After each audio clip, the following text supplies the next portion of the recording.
सभी को मेरा नमस्कार। जैसा कि महान समाज सुधारकों की जो सीरीज़ का पहला पार्ट मैं पहले ही प्रस्तुत कर चुका हूँ, आज मैं दूसरा पार्ट आपके लिए प्रस्तुत कर रहा हूँ। इसमें कुछ महान समाज सुधारक हैं, उनके नाम इस प्रकार हैं: छत्रपति साहूजी महाराज, A.V. रामास्वामी जी पेरियार, गुरु गोविंद सिंह साहब, संत गाडगे महाराज, बड़ौदा महाराज, गायकवाड़ साहब, नेल्सन मंडेला साहब, दीनबंधु छोटू राम जी, उत्तर भारत के पेरियार कहे जाने वाले ललई सिंह यादव जी, रेत्ता मलाई श्रीनिवासन या R श्रीनिवासन इत्यादि। तो जैसा कि छत्रपति साहूजी महाराज, इन्होंने समाज में सुधार किया व शोषित वंचितों के हितों की हमेशा इन्होंने रक्षा की। साहूजी महाराज ने दलित और शोषित वर्ग के कष्टों को समझा व उनके बच्चों को मुफ्त शिक्षा प्रदान करने की प्रक्रिया शुरू की थी। भारत में सच्चे प्रजातंत्रवादी और समाज सुधारक के रूप में छत्रपति साहूजी महाराज का नाम सर्वोपर है। छत्रपति साहूजी महाराज ऐसे व्यक्ति थे जिन्होंने राजा होते हुए दलित और शोषित वर्ग के कष्टों को भली भांति समझकर उनसे हमेशा निकटता बनाए रखी व शिक्षा का भी प्रबंध किया था। साहूजी महाराज बाल विवाह पर पूर्णतः प्रतिबंध लगाना चाहते थे व लगाया। उन्होंने अंतरजातीय विवाह और विधवा पुनर्विवाह के पक्ष में बहुत कार्य किए। इन गतिविधियों से साहूजी महाराज की कड़ी आलोचना भी होती थी। साहूजी महाराज ज्योतिबा फुले साहब से प्रभावित थे और लंबे समय तक सत्य शोधक समाज जो महात्मा फुले साहब ने स्थापित किया था उसके संरक्षक भी वो रहे हैं। आरक्षण की व्यवस्था, सबसे पहले जो भारत में एक आरक्षण का नाम से लोग बिदक जाते हैं, लेकिन इसका सही मतलब ये है कि उस जाति का, उस समाज का किसी भी क्षेत्र में प्रतिनिधित्व, उनका कितने प्रतिनिधि उस कहीं भी काम कर रहे हैं, ये इसका मतलब होना चाहिए। जैसा कि साहूजी महाराज के जो कोल्हापुर के शासन व्यवस्था थी, उसमें जो सामान्य प्रशासन विभाग था उसमें कुल पद 71 थे, उसमें से 60 पदों पर ब्राह्मण लोग आसीन थे। इसी प्रकार जो लिपिकी वर्ग था, मतलब क्लर्क जो काम करते थे, उनके जो 500 पद थे उसमें से सिर्फ 10 पदों पर ही गैर ब्राह्मण जात के लोग कार्य करते थे। ये ऐतिहासिक बातें हैं, ये कोई बनावटी बातें नहीं हैं, आप इतिहास में झांक कर देख सकते हैं। साहूजी महाराज द्वारा पिछड़ी जातियों को अवसर प्रदान करने के लिए 1912 में 95 पदों में से ब्राह्मण अधिकारियों की संख्या केवल 35 रह गई थी। साहूजी महाराज ने 15 जनवरी 1919 के अपने आदेश में कहा कि उनके राज्य के किसी भी कार्यालय, गांव पंचायतों में भी दलित पिछड़ी जातियों के साथ समानता का व्यवहार हो, यह सुनिश्चित किया जाए। जब तक आदमी को आदमी नहीं समझा जाएगा, समाज का चौतरफा विकास असंभव ही है। और छत्रपति साहूजी महाराज के कारण ही कोल्हापुर की नगर पालिका के चुनाव में अस्पृश्य लोगों के लिए सीटें आरक्षित की गई थीं। यह पहला मौका था देश में कि किसी नगर पालिका का अध्यक्ष अस्पृश्य जाति से चुना गया था। उन्होंने हमेशा ही सभी जात वर्गों के लोगों को समानता की नज़र से देखा था। अब साहूजी महाराज वैसे तो बहुत अच्छे कार्य किए हैं, सभी वर्गों के लिए किए हैं, लेकिन शोषित वंचित दलितों के लिए अधिक कार्य किया है। महाराज ने डॉक्टर भीमराव अंबेडकर साहब की बहुत मदद की थी जब वो विदेश में शिक्षा प्राप्त करने गए थे, या उन्होंने जो मूक नायक नामक जो पत्रिका या समाचार पत्र निकाला था उसके प्रकाशन के लिए उस जमाने में 25,000 रुपये की सहायता की थी। इसके बाद महाराज के राज्य में कोल्हापुर के अंदर ही दलित पिछड़ी जातियों के दर्जनों समाचार पत्र और पत्रिकाएं प्रकाशित होती थीं। सदियों से जिन लोगों को अपनी बात कहने का हक नहीं था, महाराज के शासन प्रशासन में उन्हें बोलने की स्वतंत्रता प्रदान की गई थी। ग्रेट, हम नमन करते हैं छत्रपति साहू जी महाराज को। अब आते हैं ईवी रामास्वामी जी पेरियार, बहुत ही दमदार कट्टरवादी। रामास्वामी साहब तमिल राष्ट्रवादी नेता थे, राजनेता भी थे, सामाजिक कार्यकर्ता थे। उन्होंने आत्मसम्मान आंदोलन या द्रविड़ आंदोलन चलाया था। उन्होंने जस्टिस पार्टी का भी गठन किया था। बाद में यह द्रविड़ कड़गम हो गई। वे आजीवन रूढ़वादी हिंदुत्व का विरोध करते रहे। उन्होंने दक्षिण भारतीय समाज के शोषित वर्ग के लिए भी आजीवन कार्य किया। रामास्वामी साहब तर्कवाद, आत्मसम्मान और महिला अधिकार जैसे मुद्दों पर जोर दिया करते थे। रामास्वामी साहब जात प्रथा के घोर विरोधी थे। व साथ ही उन्होंने दक्षिण भारतीय गैर तमिल लोगों के हकों की लड़ाई भी लड़ी। उनके कार्यों से तमिल समाज में बहुत परिवर्तन आया और जातिगत भेदभाव भी बहुत हद तक कम हुआ था। यूनेस्को, जो संयुक्त राष्ट्र संघ की एक संस्था है, यूनेस्को ने अपने उद्धरण में उन्हें नए युग का पैगंबर, दक्षिण पूर्व एशिया का सुकरात, समाज सुधार आंदोलन के पिता, अज्ञानता, अंधविश्वास और बेकार के रीति रिवाजों का दुश्मन कहा। कट्टर नास्तिक थे पेरियार साहब। एक कट्टर नास्तिक के रूप में उन्होंने भगवान के अस्तित्व की धारणा के विरोध में खूब प्रचार प्रसार किया।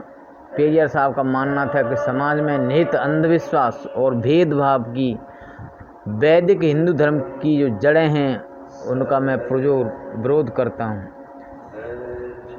उन्होंने कहा कि मैंने सब कुछ किया, मैंने गणेश आदि सभी ब्राह्मण देवी देवताओं की मूर्तियां तोड़ डाली हैं, देवी देवताओं की तस्वीरें भी जला दी हैं। मेरे इन कामों के बाद भी मेरी सभाओं में मेरे भाषण सुनने के लिए यदि हजारों लोगों की संख्या में लोग एकत्रित होते हैं तो इसका मतलब क्या है? मतलब साफ है कि स्वाभिमान तथा बुद्धि का अनुभव होना जनता में जागृति का संदेश है। अब हम आते हैं गुरु गोविंद साहब, महान समाज सुधारक। गुरु गोविंद सिंह साहब को ज्ञान से क्षमता और दूरदृष्टि का सम्मिश्रण माना जाता है। उनका जन्म पटना साहिब में हुआ था और वहाँ उनकी याद में एक खूबसूरत गुरुद्वारा भी निर्मित है। वे सिखों के 10वें और अंतिम गुरु थे। उन्होंने इस साल 1699 में खालसा पंथ की स्थापना की थी। उन्होंने गुरु ग्रंथ साहब को सिखों का गुरु घोषित किया। गुरु गोविंद साहब की जो 11 बातें हैं उन्हें जानकर आप अपने जीवन में अच्छाइयों को महसूस कर सकते हैं। उन्होंने पहली बात कही कि अपनी आजीविका ईमानदारी पूर्वक काम करें, अपनी कमाई का 10वां हिस्सा दान दें, गुरुवाणी को कंठस्थ करें, काम में खूब मेहनत करें और काम को लेकर कोताही न बरतें, अपनी जवानी जात और कुल धर्म को लेकर घमंडी होने से बचें, दुश्मन से भिड़ने पर पहले साम दाम दंड भेद का सहारा लें और अंत में आमने सामने से युद्ध के लिए कूद पड़ें। 7वें नंबर पर किसी की चुगली निंदा न करें। किसी भी विदेशी नागरिक, दुखी व्यक्ति, विकलांग व ज़रूरतमंद शख्स की मदद जरूर करें। अपने सारे वादों पर खरे उतरें, मतलब जो वादा करें उसको पूरा करें। खुद को सुरक्षित रखने के लिए शारीरिक सौष्ठव हथियार चलाने और घुड़सवारी की प्रैक्टिस जरूरी है। आज के संदर्भ में नियमित व्यायाम करना, किसी भी तरह के नशे और तंबाकू का सेवन न करें। अब आते हैं संत गाडगे महाराज। यह स्वच्छता अभियान के प्रतीक भी कह सकते हैं उस ज़माने के, जो आजकल चल रहा है, वो संत गाडगे महाराज ने पहले ही शुरुआत कर दी थी। यह भारत में जो एक जात प्रथा है उसके तहत यह धोबी परमार मीणा का जन्म हुआ था।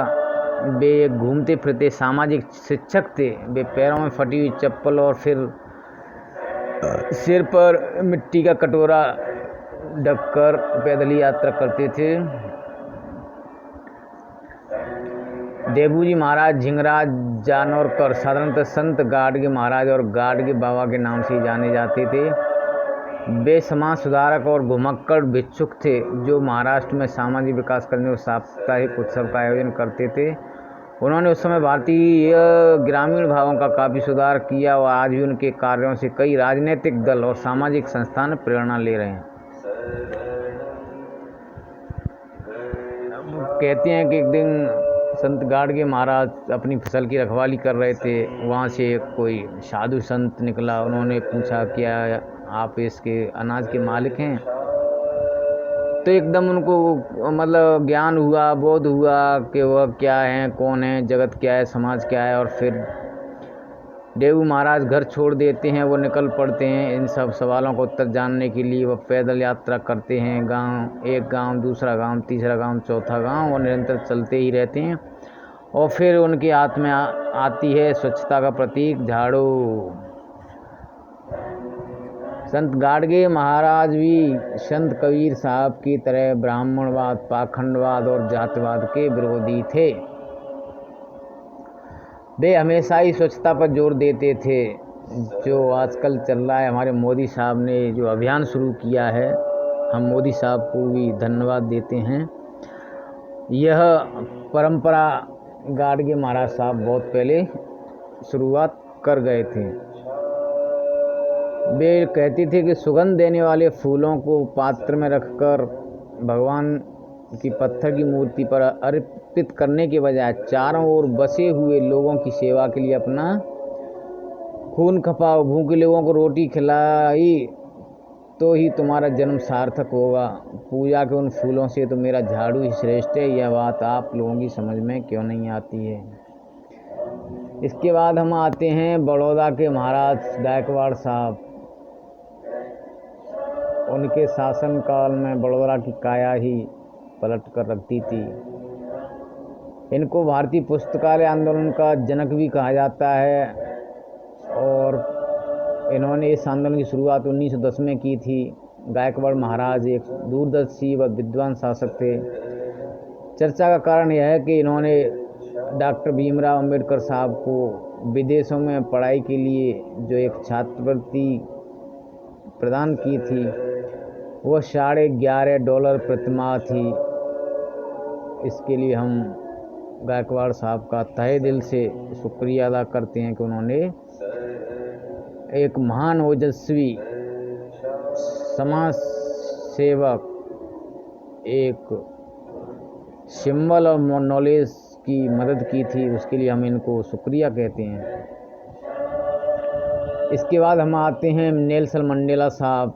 ये भी बहुत, जिस प्रकार भारत में एक जात व्यवस्था है जो सदियों ही चली आ रही है, ऐसे ही दक्षिण अफ्रीका में भी एक अश्वेत लोगों की एक, वहाँ भी एक वर्ग भेद चलता था। तो मंडेला साहब दक्षिण अफ्रीका के पहले अश्वेत राष्ट्रपति थे। रंग भेद विरोधी संघर्ष के कारण उन्होंने 27 वर्ष जेल में बिताए थे। मंडेला साहब कहते थे कि मैं 27 सालों की लंबी छुट्टी पर गया था। उनका मानना था कि दृढ़ता, जिद्द और विश्वास से हम अपने हर सपने को पूरा कर सकते हैं। और उन्होंने क्या कहा था, जब तक काम किया जाए न जाए तो असंभव ही लगता है। जब उस काम की शुरुआत कर देते हैं तो हर काम संभव हो जाते हैं। अगर अपने कामों के प्रति समर्पित हैं तो उत्साही हैं और सफलता आपके कदम चूमेगी। आप देखिए कि मैं कितनी बार गिरा हूँ और फिर कितना बार मैं अपने पैरों पर खड़ा हूँ। बाबा साहब मतलब अम्बेडकर साहब की तरह ही नेल्सन मंडेला साहब भी शिक्षा को बड़ा हथियार मानते थे। वे कहते थे कि शिक्षा से के हथियार का इस्तेमाल कर कर आप लोग दुनिया को बदल सकते हैं। मनुष्य की अच्छाई ज्योति के समान होती है, जिसे छुपाया तो जा सकता है लेकिन बुझाया नहीं जा सकता। हम सलाम करते हैं मंडेला साहब को। इसके बाद आते हैं दीनबंधु छोटू राम जी। यह हरियाणा से इनका असली नाम राय रक्षपाल था। भारत के एक स्वतंत्रता संग्राम सेनानी, पत्रकार एवं न्यायविद थे। छोटू राम महाराज के आह्वान पर अंग्रेजी हुकूमत कपा देती थी। चौधरी छोटू राम जी की जमींदार पार्टी किसान, मजदूर, मुसलमानों, सिख और शोषितों लोगों की पार्टी थी। हिंदू महासभा व दूसरे शहरी हिंदुओं की पार्टियों से छोटू राम जी का मतभेद ही रहता था। और छोटू राम साहब ने कुछ महत्वपूर्ण शिक्षा के मंदिरों की स्थापना की थी, जिसमें Jat hero memorial college Rohtak, Deenbandhu Chhotu Ram university of science and technology, D CRUST Murthal Sonipat. इस डी क्रस्ट के कारण ही मैं इनके बारे में थोड़ा जान पाया, क्योंकि इस डी क्रस्ट में ही मेरी बड़ी बेटी जो एमटेक कर रही हैं, तो इनकी मैंने वहाँ पर प्रतिमा देखी, तो फिर इनके बारे में मैंने और जानना चाहा, इतिहास में गया, ढूंढा, तो ये भी एक महान समाज सुधारक की श्रेणी में आते हैं। कुछ इन्होंने काम किए, जैसे साहूकार पंजीकरण एक्ट भी इन्होंने सहराई काम किया था। इन्होंने बहुत सारे एक्ट जो भारत में उस समय बने थे उनमें अपनी सराहनीय भूमिका निभाई है, जैसे गिरवी ज़मीनों की मुफ्त वापसी एक्ट, कृषि उत्पाद मंडी अधिनियम, व्यवसाय श्रमिक अधिनियम, कर्जा माफ़ी अधिनियम, मोर के शिकार पर पाबंदी अधिनियम। कहते हैं उस समय गुड़गांव के जो वायसराय थे वो मोरों के शौकीन थे, इसलिए इस एक्ट को लाने के लिए इन्होंने जोर दिया। हिंदू विवाह उम्र अधिनियम एक्ट, इस प्रकार बाबा साहब जो चाहते थे कुछ कानून ऐसे बाबा साहब के साथ ही इनकी सहमति रहती थी। अब हम आते हैं पेरियार ललई सिंह यादव जी। ललई सिंह यादव जी को उत्तर भारत के पेरियार कहे जाते हैं। ये चर्चा में कब आए थे, जब इन्होंने एक पेरियार साहब की जो इंग्लिश में बुक थी उसको हिंदी में छापा था, उसका नाम रख दिया सच्ची रामायण। तब से यह इतनी चर्चा में आ गए कि पूरा भारत के जो समाज सेवी थे वो इनके बारे में जान गए थे। और सच्ची रामायण छपने के बाद ललई सिंह यादव साहब ने बौद्ध धर्म को अपना लिया था। इस किताब का बड़ा भारी चर्चा में नाम रहा, क्योंकि इसको बंद कराने के लिए एक रिट दायर की गई थी 291 1971 में। यह मतलब लोअर कोर्ट से हाई कोर्ट होते हुए अंततः सुप्रीम कोर्ट में 16/9/1976 को ललई साहब केस जीत गए थे। तब कहीं इस पुस्तक को प्रकाशन वितरण की अनुमति मिली थी।